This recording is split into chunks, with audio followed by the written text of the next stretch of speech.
We are in the era of streaming services. Since the last time I ranked the top streaming services, 3 new major players have hopped into the ring and one of them has already been knocked out. It's so hard to say goodbye. So today I'm going to stop and rank the top 8 streaming services from the worst to the best, showdown style.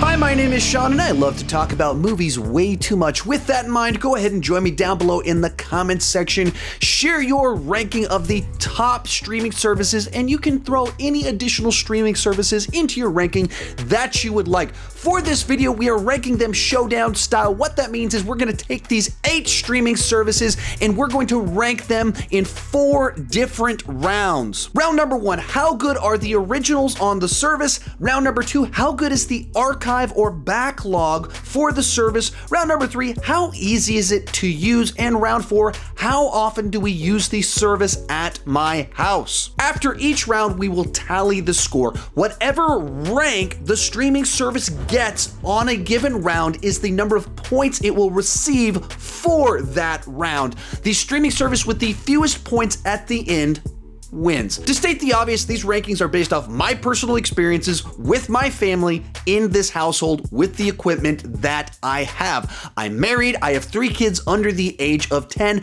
That heavily factors into the way I rank them. Your experience with them will probably be very different from mine, and thus your ranking will be different from mine.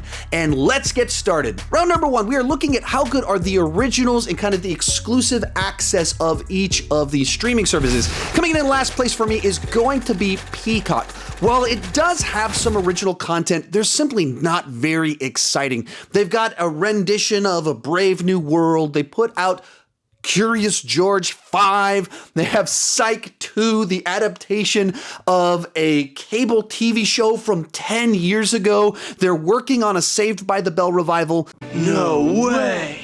But none of this really is all that exciting that would make you, none of it's must-see TV. Number 7 is going to be Apple TV Plus. Now, this streaming service is built entirely around its exclusives, and what they tried to do is just kind of attract auteur directors and kind of top-tier actors. The originals that they do have that I've seen are pretty good. I enjoyed the morning show. Defending Jacob was really cool. The problem is that they're so auteur, they're so kind of trying to give them creative freedom to make something that there's no hooks to it. There's nothing that feels like must see that just is attracting large groups of people. And while you see a lot of big names attached, I don't hear a lot of people talking about the original content from Apple TV Plus. Number 6 is CBS All Access. Now, they have a number of exclusive shows on here. The big thing that stands out to me, of course, would be their Star Trek content. I'm a lifelong Star Trek fan, so I've checked out all of the exclusive Star Trek stuff that they have put on there. And I haven't been the biggest fan of what they have put on CBS All Access. Beyond that, there's some other shows that just didn't really interest me. Next up at number 5 will be HBO Max. And I don't really think they've done a good job thus far in their first 6 months of having good actual HBO Max exclusives. They had a TV show with Anna Kendrick at the beginning called Love Life that my wife and I checked out because we enjoy watching Anna Kendrick stuff. They had American Pickle with Seth Rogen that amused me well enough. But a lot of this stuff, it's just so niche. The thing that's going to change in the future, they announced Wonder Woman 1984 is premiering on HBO Max on Christmas Day, just about a month from now, because that's the exact sort of thing that HBO Max needs in their first year. Something that's actually going to get people to talk about it, get people to subscribe. By announcing Wonder Woman, I legitimately did move them up just a little bit. Number 4 on here is Hulu. Now, Hulu's been in the game for a good bit longer than the streaming services that we've talked about thus far on this list, and they've had some nice little TV shows of their own, some documentaries, some movies. I think the thing that makes them stand out to me as more the exclusive feature of having first-run television. I don't have cable. I don't have an antenna. Therefore, I use Hulu. And one of the things to me that is kind of the distinctive of them is that they have TV episodes the day after. Now, years back, they had more of those, and they had access to more channels, and so it would have been higher up on this list earlier on, but since then, CW and some others have kind of pulled content, and so it's not as strong in that regard. In third place is going to be Amazon Prime. Now, they have had some time to kind of mature a little bit and get some solid films as well as TV shows. Just a month ago, they purchased Borat 2. They've been producing original content they're not quite as strong of a studio and established as where Netflix is at, but they've been getting a little bit more traction. They've had some solid TV shows, especially with Jack Ryan is something that I've thoroughly enjoyed. The Man in the High Castle. So they've got some solid things that are kind of making their mark both with movies as well as television. Our runner-up on this one will be Disney Plus. They don't necessarily crank out a ton of exclusives, but they put out things that are actually worth watching. As mentioned many times before, I have 3 children under the age of 10, and so we watch a large percentage of the exclusives that they put out. They're interesting to me. They catch my attention, and my kids watch them. Mandalorian is a big one with our family. We watch it all together every Friday morning. We wake up to do it, but the movies they put out, we pay attention to them. We watch them. Even little things like the Olaf short from a month ago. Most people would only watch that once. For us, we watch it daily. We can watch it daily because I have a 2-year-old that absolutely loves Olaf. But coming in first place, and I don't think there's any competition here from anyone else on this list, would be Netflix. They have had a head start on getting into the originals, and they have just been pouring money into cranking out originals for about 4 years now. So they have a massive archive of original content, and they're throwing out niche things. They're also going after top-level talent, and so they're getting Martin Scorsese to do The Irishman. They're getting Oscar nominations. So they've got a little bit of something for everyone. And we haven't even talked about television yet. I mean, they have Stranger Things. They've purchased Cobra Kai that's getting everybody watching and talking about it. They have so much stuff on there that's original content. I don't know how they afford it. I don't think they actually do afford it. But they are creating it, so easily they come in at number 1 on this one. So after round number 1, you can see their scores up on the screen. As a reminder, they receive a number of points equal to their ranking in that round, and the streaming service with the fewest points after all 4 rounds will be the winner. Round number 2, how good is the archive or backlog of movies and TV? What I'm referring to now is not the original content that the streaming service itself created for their streaming service, but all the movies and TV shows from other networks, other studios that they have access to that stream on their channel. Coming in last place is Apple TV Plus. When they launched, they didn't have an archive or backlog of content. All they had were their originals. So if you didn't like their originals, there's nothing there for you to watch. And once you finished watching the ones you were interested in, there was no reason for you to go back. After about 6 months, they realized, hey, one of the reasons those other streaming services work is because they have a back catalog. So they started trying to search down some back catalog and archive content that they could get. What was the first thing that they acquired? Fraggle Rock.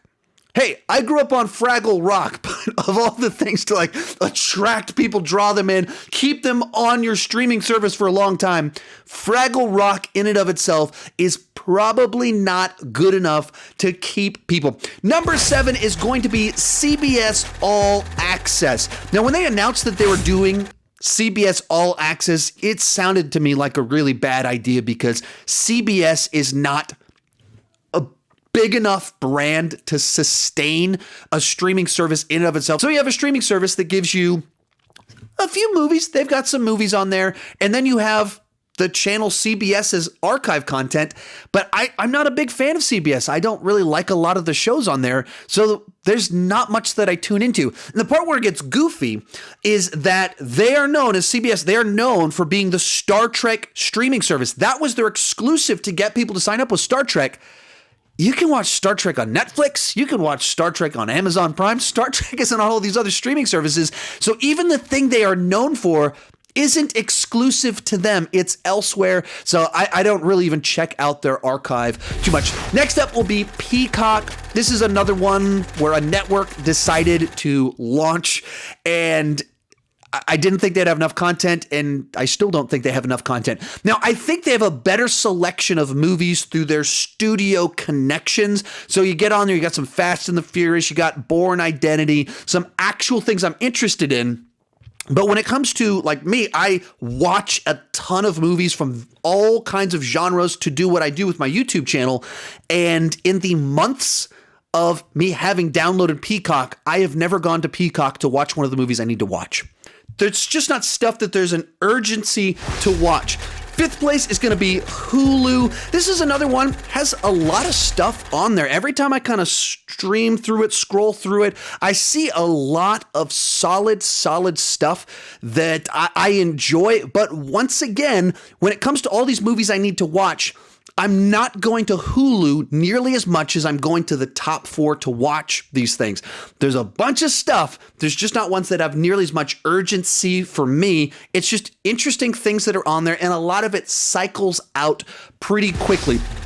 In fourth place is HBO Max. This is a tricky one because on the one hand, HBO Max has a phenomenal catalog. They own DC, so they have DC content, Warner Brothers, who they're connected with, an incredible set of films, and then they've got the Criterion Collection, Studio Ghibli, Looney Tunes. They've got a tremendous archive, but their strategy for putting it on the service is incredibly frustrating. So there were movies that they promoted in their trailers, like to purchase HBO Max because we will have these movies, and 1 month after the service launched, they pulled them. When it first launched, my kids were so excited because it had the Harry Potter movies on them, and then it pulled them. They were gone. And so I think they've done a very poor job of instilling confidence in customers that the archive is stable. Third place is going to be Amazon Prime. Now, this is one that the nature of Amazon Prime, I think that they're targeting a little bit of an older demographic, or an older as in my age demographic. They're not trying to go as youthful necessarily. And so every time I get on there, I just see all these recommendations for random action movies that I saw back in 1998 and 2001 that bring out all kinds of nostalgia for me. It has a phenomenal archive specifically for me. There's also some nice children's programs on there like Zaboomafoo that my daughter checks out all the time. So I think it's got a really nice set of things. I constantly scroll through and go like, wow, they've got this too and this too. Our runner-up on here is going to be Disney Plus. Now, this is one that, once again, if you're like a single 30-year-old dude, you probably don't have Disney Plus as high up on your list. But if you're me and you've got 3 kids under the age of 10, Disney Plus is on in our household every single day. The Disney archive of films, Pixar, Star Wars, all of that stuff is what my kids eat up all the time. Plus the acquisition of Fox means that there's even other things in there too, that there's always something on Disney Plus that my kids want to watch at any given point in time. And I love that they also have special features for a lot of these, and then they have the shorts. There's so much stuff. If you've got a family, it's a steal to have Disney Plus. But coming in at number 1 on this one will be Netflix. The original one, I think they just had that first mover advantage of getting access to a lot of stuff, cutting a lot of deals. And I think they have the most well-rounded archive of content. Stuff for all ages, all demographics. There's something for you on there to watch. As of right now, they still have Marvel movies on there. They still have Pixar movies on there. And so they even have top level content from their competition at the moment. as time passes, Netflix is going to lose a lot of that, and they're going to get knocked back probably on the spot. But as of right now, they still have enough of a foundation that I think they're safely number one. So after 2 rounds, Apple TV is in last place with 15 points. Next on here's gonna be Peacock with 14 points. Then we have CBS All Access with 13 points. Then HBO Max and Hulu each with 9 points. In our top 3 is Amazon Prime with 6 points. Our runner-up is Disney Plus with 4 points. And in first place is Netflix with only 2 points. Round number 3, how easy is it to use? Here we're discussing the interface. How well does it surface things to watch? Is it a clean design? Does it run quickly? How smooth is the streaming itself? In last place for me is CBS All Access. I don't know if it's just my experience, but it runs horribly on my PlayStation 4. I will open it up and I'll scroll over to different menus, and the movies tab has nothing in it. It's just empty. I'll go to search and I'll search for things and no images pop up. But I can click down and the options are there, just no images come up. And then I'll click on things, and just even the way it plays and pauses and the restart options, it's just clunky. It's hard to find things. Things don't surface very well. It's not intuitive. I just have nothing positive at all to say about my experience with CBS All Access on my PlayStation 4. Number 7 is Apple TV Plus. This is another one. I have to use it on my Apple TV. So in and of itself, that is a frustration to have to do that. And beyond that, we've had a lot of issues streaming with it, that things would stop streaming. We'd have to close the app, open it back up, and then we'd have to fast forward through the episode to find our spot because it didn't save our spot. And so sorts of things that are just frustrating ways to try and watch something. And we've had a lot of those, and we haven't even watched very many things on Apple TV Plus, but every time we do, it's frustrating. And it's one of the reasons we don't watch a ton of stuff on Apple TV Plus, because the experience is so frustrating. Next up is going to be Amazon Prime. Now, this is an interesting one because it's kind of a different frustration, but I hate the layout of Amazon Prime. I've always hated it. I've always had frustrations with it. And even though they have a great archive, as I kind of mentioned before, it's difficult to find things because so much is there. It doesn't have clear options for what's actually new. The recommendations feel totally random. It's junked up with all of these add-on features. When you just kind of go directly to it, there's all kind of these things here. They're trying to promote things that they want you to buy, additional services.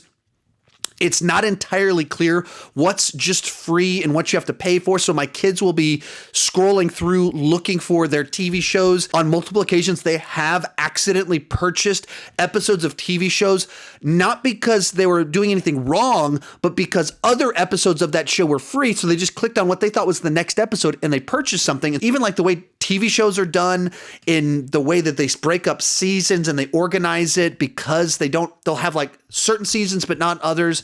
It's a very frustrating way for it to work. Then we're gonna have at number 5 will be Peacock. This one's pretty well organized. I haven't had any serious issues using it. Then again, I haven't used Peacock nearly as much as per the previous 2 categories. But when I've browsed it, it's moved kind of quick enough. I've been able to search well enough. There's a couple features on there that don't work very well, like when you start going into kind of the live broadcast, current news type stuff.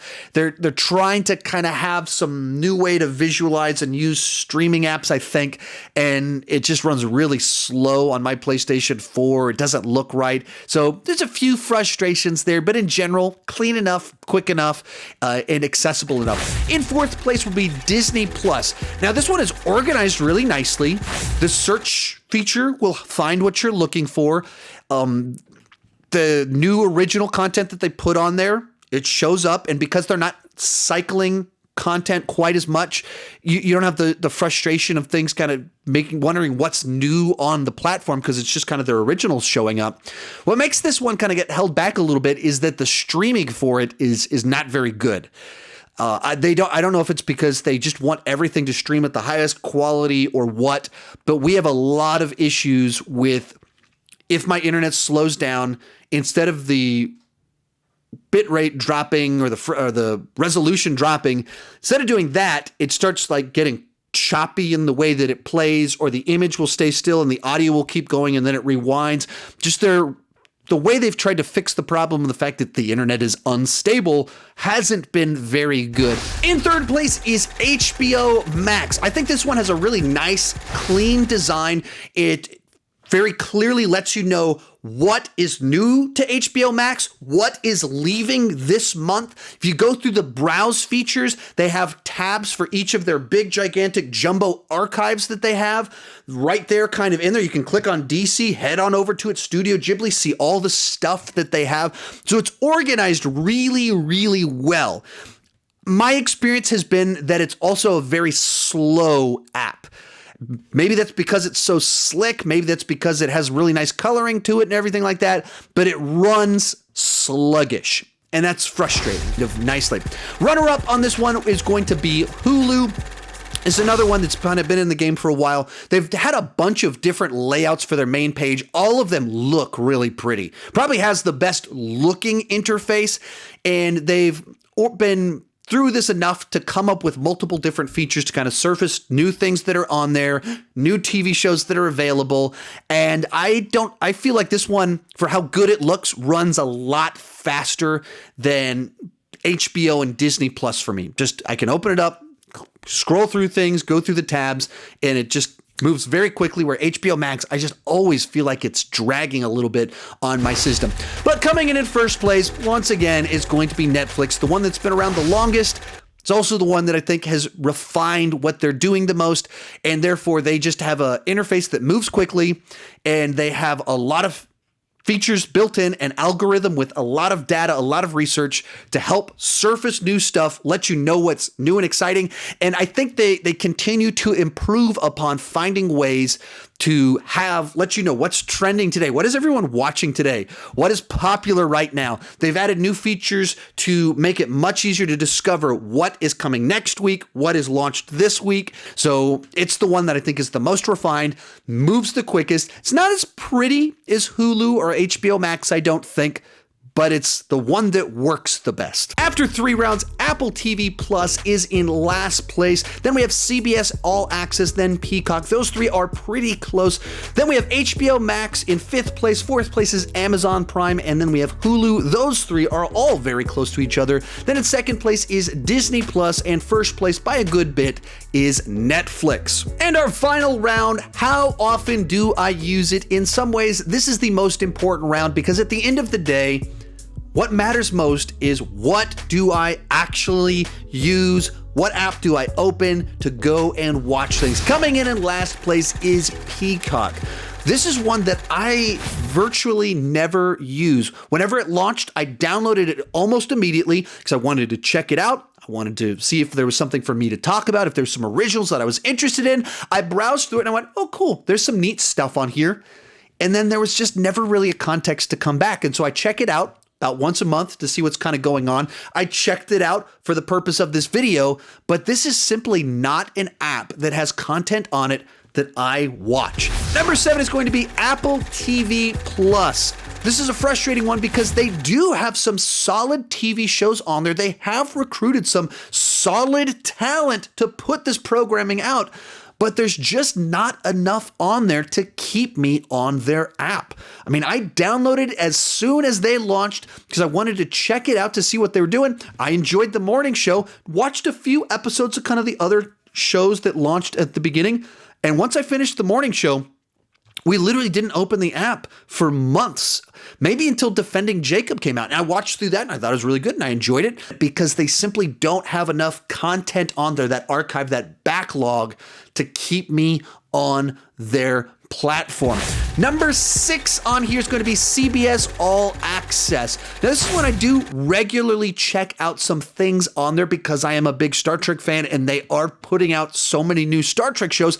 So I do check those out kind of regularly, but that's kind of it for me. That's what I check out on their platform. They do have an exclusive that's strong enough to bring me back on a regular basis as a lifelong fan. But, I'm not checking out Two and a Half Men. I'm not watching their archive of sitcoms and things like that. So this is one that when they have new episodes of one of their TV shows, I checked out The Twilight Zone. When that happens, I check it out, and then we kind of cancel our service until the next time a new season of one of these shows comes out. In fifth place is HBO Max. As a point of reference, this top 5 are all services that I'm perpetually subscribed to. The bottom 3, I sign up for them when they have a new show I want to watch, and then I cancel and come back when they have a new season. These top 5 all have enough content that every month it's worth the $10 or whatever it is to subscribe, because I do watch movies for a living. So when it comes to HBO Max, they do have a lot of archive content on there that I'm regularly tuning into for the many rankings that I'm watching. There doesn't seem to be as much stuff that necessarily my kids are into, but then again, it's not specifically HBO's brand, so that's not terribly surprising. I haven't been into some of the more deeper HBO TV shows that other people have been really into, but I'll check out some of them from time to time. Number 4 is going to be Hulu, and the big draw here for me is that they have that first run television. And so because we don't have an antenna, because we don't have cable, Hulu is one that we tune into pretty regularly to catch some of these shows that we otherwise wouldn't have access to. This is the platform we get them. And then there's kind of enough archive stuff and then kind of these exclusive movies here and there that catch my attention. And so we watch this one pretty regularly, but largely because of the new TV shows. In third place is Amazon Prime. Once again, they've got a great archive of content. They've even got some kids shows. So there's just a little bit of something for everyone. I don't think my wife uses this one as much. There's a lot of those action movies, so once she goes to bed, I'm putting on some old 80s action movie that she wouldn't be interested in, and then my daughter's watching TV shows about animals and stuff like that on there. But this one gets a good bit of play, not top tier necessarily, but we're very regularly opening this one, looking for something to watch. Runner up is going to be Disney Plus. We are a family of 5, and they've got the archive for Marvel and Star Wars, which that's what my channel is built around. I love that stuff, and so I'm enjoying getting my kids to start check those shows out. A bunch of kids means we're constantly watching Disney and Pixar movies on loop, and so as a family, this is amazing how much stuff is on there. We're always opening Disney Plus as a babysitter for our 2-year-old. But coming in first place will be Netflix.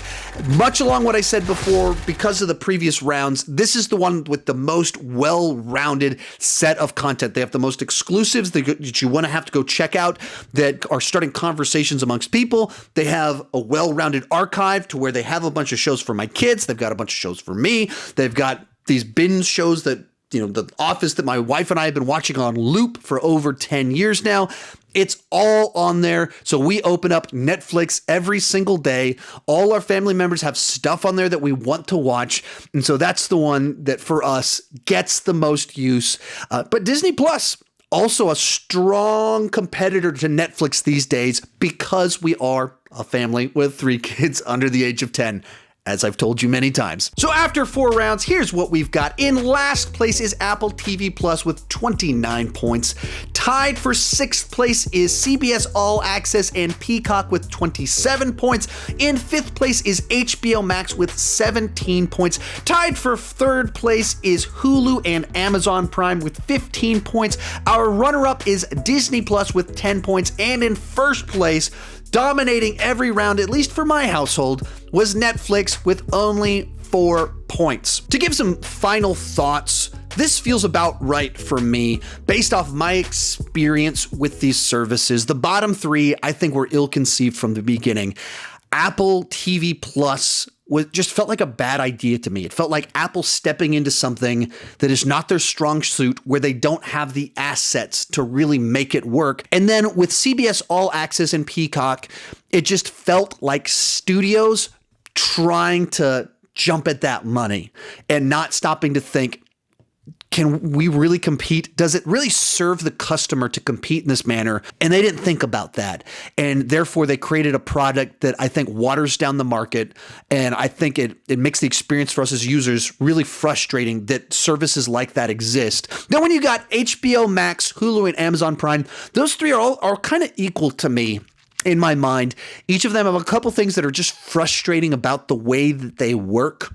I think that HBO Max over the next couple of years is going to get a lot better. Got a bunch of stuff that feels like the exclusives that they needed at launch to attract people. It's coming. They're going to get a lot better when they start to actually have that type of stuff as their exclusives.